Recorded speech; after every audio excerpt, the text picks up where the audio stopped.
it's time to get ready because summer is around the corner.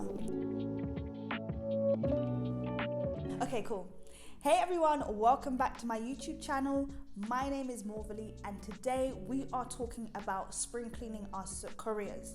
So the sun is out, the daffodils are blossoming, there's showers in between, but that's April showers, so we're all good.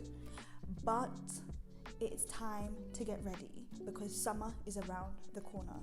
So I used winter to sleep, get ready and rest and do all that stuff. Spring is the time that I'm going to be laying foundation, and I hope you want to lay it with me too. And then summer is time for autopilot on the foundation doing what it's supposed to do and having fun and doing enjoyment. So I made this video to talk about spring cleaning our careers, 3 ways to do that, and some examples of what you can actually do to spring clean. And I know I'm talking about summer and enjoyment and things like that, but the real reason I'm making this video is because there's a lot of talk about AI, investments, businesses, making moves, and if you're anything like me, I swear, sometimes I'm like, oh my God, there's so much going on, and then I'm trying to do everything and then nothing bangs, and it's just like, all right, cool, back to the drawing board. Well, to be fair, a lot of my stuff bangs, but you get what I'm trying to say, right? There's just noise that keeps us distracted, and you have to really focus on what you need to focus on to make sure that you're okay.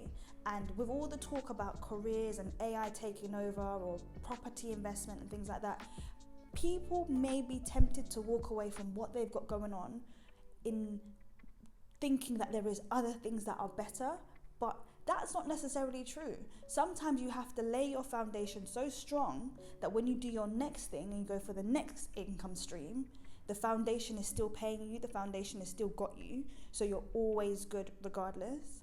So that's why I've made this video, because we're focusing on our careers. It's just, spring cleaning our career, and that sounds like, I don't know, tidying up here, tidying up there, and that's exactly what it is, because sometimes we're in a very, very good space, and we're in a very, very good space, but we don't even realize because we're focusing on what's going on around us and the noise around us. So let's get into this video. And before I get into the video, please do not underestimate the power of being present, the power of now, the power of where you are right now, and making sure that you utilize everything you have got going on to make sure that tomorrow is a better tomorrow. Okay, so first things first, you're going to want to take stock. Where are you physically with work, socially with work, mentally with work, and emotionally with work? These things are really, really important, because if you're physically happy with the location of work, great. If you're emotionally happy, maybe I'm not sure about your job, but actually when you go into the office and there's free snacks and you like your colleagues and you do lunches and stuff like that, that stuff kind of keeps you happy. Socially, you've got a great group of people that you work with, or you work in the city, so it's vibes. And mentally, sometimes work might be mentally draining, and sometimes you might think, actually, do you know what? I'm pretty happy with what we've got going on. Either or, just take note of where you are, because once you know where you are, you can either do something to fix it or continue doing what you're doing. So once you've taken stock of where you are, now you're going to look at what do you actually want to do. And I know it's like, everyday career, every day getting better. What do I actually want to do? But it's not time for you to necessarily move yet. I think it's time to dig deeper on where you are once you understand what you've got going on. So, for example, this one is for my auditors as well, right? Because I've had a couple of you reach out to me recently on next career moves. So this example is for my auditors on grad schemes. First of all, if you're an internal auditor and you want to move to a different job internally, all right, cool. So let's say you're doing, regular business audit or an F&O audit or whatever you call it in your industry, but it's not a unique type of audit like IT audit. So you're doing that business audits and you're understanding the business and you're understanding what's going on. You want to do something like, data analytics. So you understand how to do data analytics, you understand how to analyze the data, but you're staying where you are when you're doing that. So you're doing your business audits, and that's the extra part of your audit that you are now going to cover. And say you want to move into, something that's more, more help me out, guys. More first line of defense. Yeah, so you want to do something that's front office, first line of defense. When you're front office and your first line of defense, you're also making decisions based off data. So now, as an auditor, you've gone into your audit space. So you're making decisions on your audit of the data analytics that you've done. So then when you go for a job interview in the first line of defense, you talk about the key skills that you have. So attention to detail, stakeholder management, people management. And then you could say, and I do data analytics, so I know how to use data to make decisions within my audits. So then you have the experience of actually doing the job, what it requires from you, but also you have great people skills, great stakeholder management skills, and other skills that people might not necessarily build by not being in third line of defense. Do you get what I mean? Great.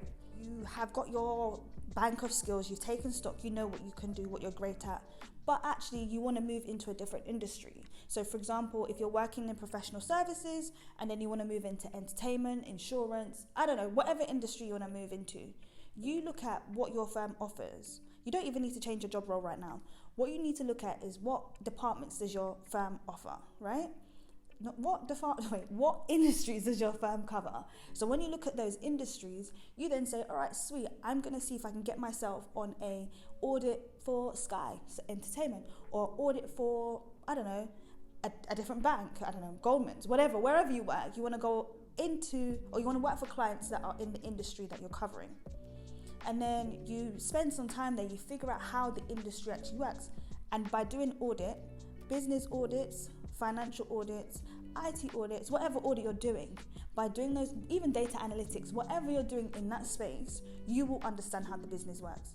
So then when you go into the job and the job that you're looking for, you've got the key skills that you need, you've got the experience of understanding the business, and then, I mean, how you do the job, you learn that on the job, but with your key skills, you sell yourself.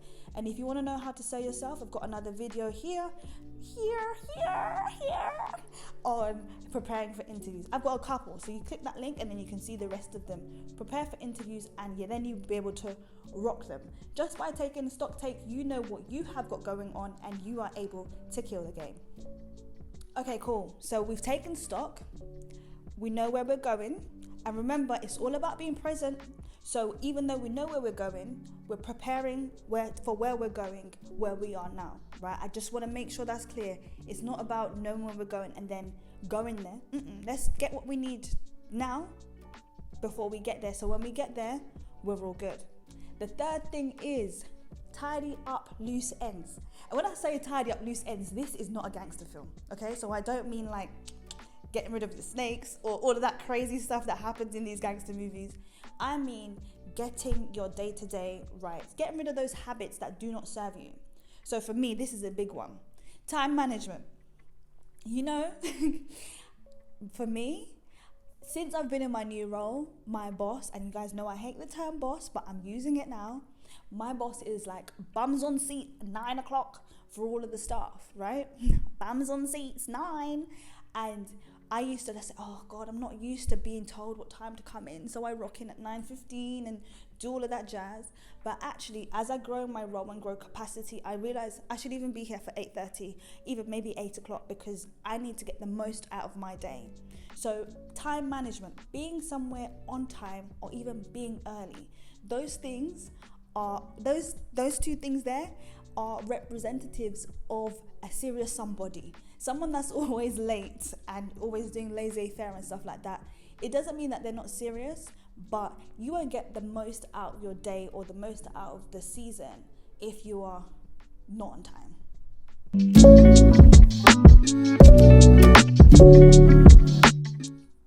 No, that was so cute and I didn't record it. Okay, cool.